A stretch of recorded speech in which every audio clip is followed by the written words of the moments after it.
International Booker ನಾನು ಅನುವಾದಿಸಿದ heart lamp ಕೃತಿಗೆ ಸಂದಿದೆ ಎಂದು ಸುದ್ದಿ ಬಂದ ಬೆನ್ನಿಗೆ ಶುರುವಾದ 2 ಚರ್ಚೆಗಳ ಬಗ್ಗೆ ಸಂಕ್ಷಿಪ್ತವಾಗಿ ನಾನಿಲ್ಲಿ ಹೇಳ ಇಷ್ಟಪಡುತ್ತೇನೆ. ಮೊದಲನೆಯದಾಗಿ ಹಲವರಲ್ಲಿ ಈ ಇಂಟರ್ನ್ಯಾಷನಲ್ ಬುಕ್ಕರ್ ಪ್ರೈಸ್ ಎಂದರೇನು ಎಂಬುದು. ದ ಬುಕ್ಕರ್ ಫೌಂಡೇಶನ್ನಿನವರು ಒಂದು ಅವಧಿಯಲ್ಲಿ ಪ್ರಪಂಚದಲ್ಲಿ ಅನ್ಯ ಭಾಷೆಗಳಿಂದ ಇಂಗ್ಲಿಷ್ ಭಾಷೆಗೆ ಅನುವಾದಿಸಲ್ಪಟ್ಟು ಪುಸ್ತಕಗಳು ಯುನೈಟೆಡ್ ಕಿಂಗ್ಡಮ್ನಲ್ಲಿ ಪ್ರಕಟವಾದರೆ ಇಂಟರ್ನ್ಯಾಷನಲ್ ಬುಕ್ಕರ್ ಪ್ರೈಸಿಗೆ ಎಲಿಜಿಬಲ್ ಆಗುತ್ತದೆ. ಅನುವಾದದ ಪ್ರಕ್ರಿಯೆಯನ್ನು ಓದುಗರು, ವಿಮರ್ಶಕರು ಹಲವು ಸಂದರ್ಭಗಳಲ್ಲಿ ಲೇಖಕರು ಸಹ ಕಡೆಗಣಿಸುವಂತಹ ಕಾಲದಲ್ಲಿ ಇಂಟರ್ನ್ಯಾಷನಲ್ ಬುಕ್ಕರ್ ಪ್ರಶಸ್ತಿಯು ಅನುವಾದಕರನ್ನೇ, ಅವರು ಅನ್ಯ ಭಾಷೆಯ ಲೇಖಕರನ್ನು ಪ್ರಪಂಚದೆಲ್ಲೆಡೆ ಕೊಂಡೊಯ್ಯಲು ಮಾಡುವ ಶ್ರಮವನ್ನು ಗುರುತಿಸಲು ಹುಟ್ಟುಹಾಕಿರುವ ಪ್ರೈಸ್. ಜೊತೆಗೆ ಮೂಲ ಭಾಷೆಯ ಲೇಖಕರನ್ನು, ಮೂಲ ಭಾಷೆಯನ್ನು ಸಮಾನವಾಗಿ ಗೌರವಿಸುವಂತಹ ಪ್ರೈಸ್ ಇದು. ಒಬ್ಬ ಕನ್ನಡತಿಯಾಗಿ, ಕರ್ನಾಟಕದವಳೇ ಆಗಿ, ಕನ್ನಡ ಮೂಲದ ಕಥೆಗಳನ್ನು ಹಲವು ಸಂಕಲನಗಳಿಂದ ಆಯ್ಕೆ ಮಾಡಿ ಇಂಗ್ಲಿಷ್ ಜಗತ್ತಿಗೆ ಮುಟ್ಟಿಸಿದ ಹೆಮ್ಮೆಯನ್ನು ನಿಮ್ಮೆಲ್ಲರ ಜೊತೆ ಹಂಚಿಕೊಳ್ಳಲು ಸಂತೋಷವಾಗುತ್ತಿದೆ.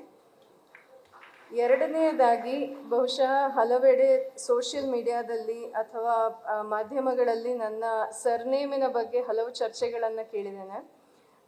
ನನ್ನ ಸರ್ನೇಮನ್ನು ಭಾಸ್ತಿ, ಬಸ್ತಿ, ಬಸದಿ, ಬಸಂತಿ ಅಂತ ಏನೇನೋ ಬೇರೆ ಬೇರೆ ಸ್ಪೆಲ್ಲಿಂಗ್ಗಳಲ್ಲಿ ಯದ್ವಾ ಉಚ್ಚಾರಣೆಗಳಲ್ಲಿ ಹರಡಿವೆ. ನಾನು ದೀಪಾ ಭಾಸ್ತಿ. ಮೂಲ ಊರು, ಸಾಮಾಜಿಕ ಸಾಂಸ್ಕೃತಿಕ ಹಿನ್ನೆಲೆ ಇಲ್ಲಿ ಮುಖ್ಯ ಅಲ್ಲ.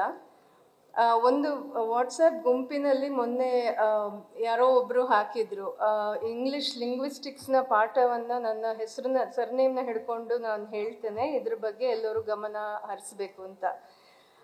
ಅವರ ಒಂಥರ ಅಸಂಬದ್ಧ ಮೆಸೇಜ್ಗಳು ಅನ್ನ ಅವರು ಆಡ್ಮಿನ್ ಬ್ಲಾಕ್ ಮಾಡಿದ್ರು ಕೂಡ ನನಗೆ ಗಮನಕ್ಕೆ ಬಂದದ್ದು ಒಂದು ವಿಷಯ.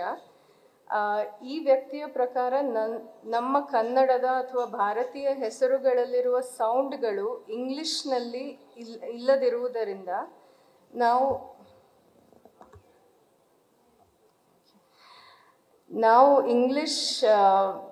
ಇಂಗ್ಲಿಷ್ನಲ್ಲಿ ನಮ್ಮ ಹೆಸರುಗಳನ್ನು ಬರೆಯುವಾಗ ಇಂಗ್ಲಿಷ್ನ ನಿಯಮಗಳಿಗೆ ಅನುಸರಿಸಿಕೊಂಡು ಹೋಗಬೇಕೇ ಹೊರತು ನಮ್ಮ ಉಚ್ಚಾರಣೆಯನ್ನು ಗಮನದಲ್ಲಿಟ್ಟುಕೊಂಡು ಸ್ಪೆಲ್ಲಿಂಗ್ ಮಾಡೋದಲ್ವಂತೆ.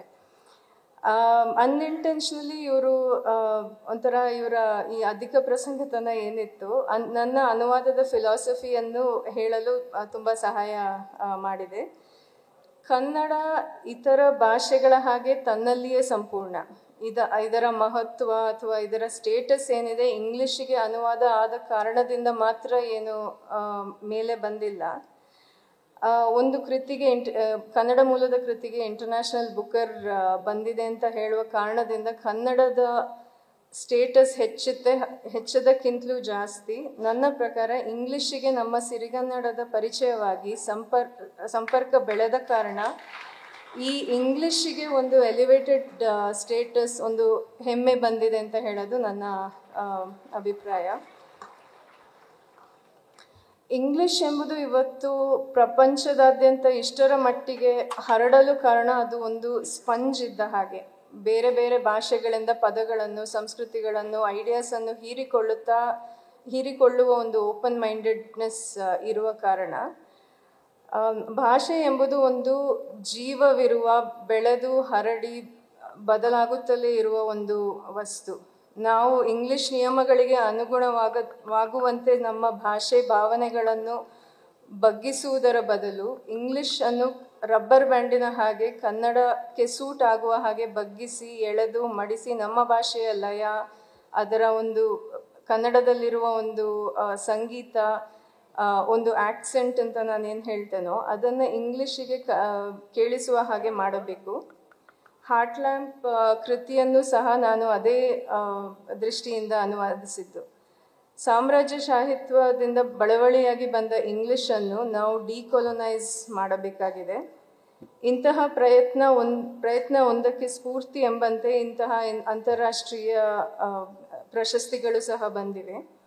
ಅನುವಾದ ಎಂಬ ಪ್ರಕ್ರಿಯೆ ಭಾಷೆಯ ಬೆಳವಣಿಗೆಗೆ ಬಲು ಮುಖ್ಯ.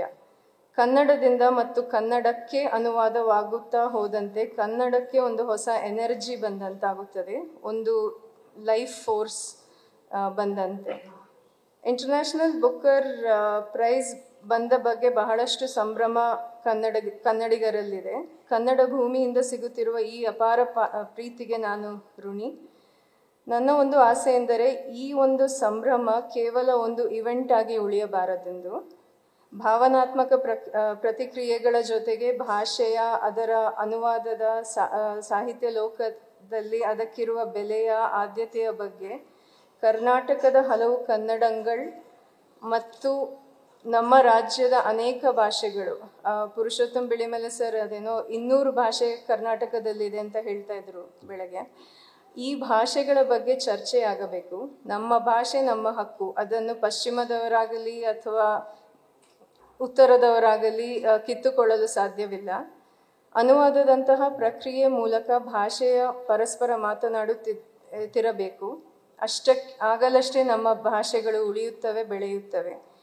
ಕನ್ನಡ ಭಾಷೆಯ ಬಗೆಗಿನ ನಮ್ಮೆಲ್ಲರ ಪ್ರೀತಿ ಈ ಒಂದು ಗಿವ್ ಆ್ಯಂಡ್ ಟೇಕ್ ಮೂಲಕ ಉಳಿದು ಬೆಳೆದರೆ ಮಾತ್ರ ನಮ್ಮ ಈ ಇಂಟರ್ನ್ಯಾಷನಲ್ ಬುಕ್ಕರ್ ಗೆಲುವಿನ ವಿಶೇಷವಾದ ಲಾಂಗ್ ಟರ್ಮ್ ಇಂಪ್ಯಾಕ್ಟ್ ಇರುವಂತಹ ಅರ್ಥ ಬರುತ್ತದೆ ಎಂದು ನಾನು ನಂಬಿದ್ದೇನೆ.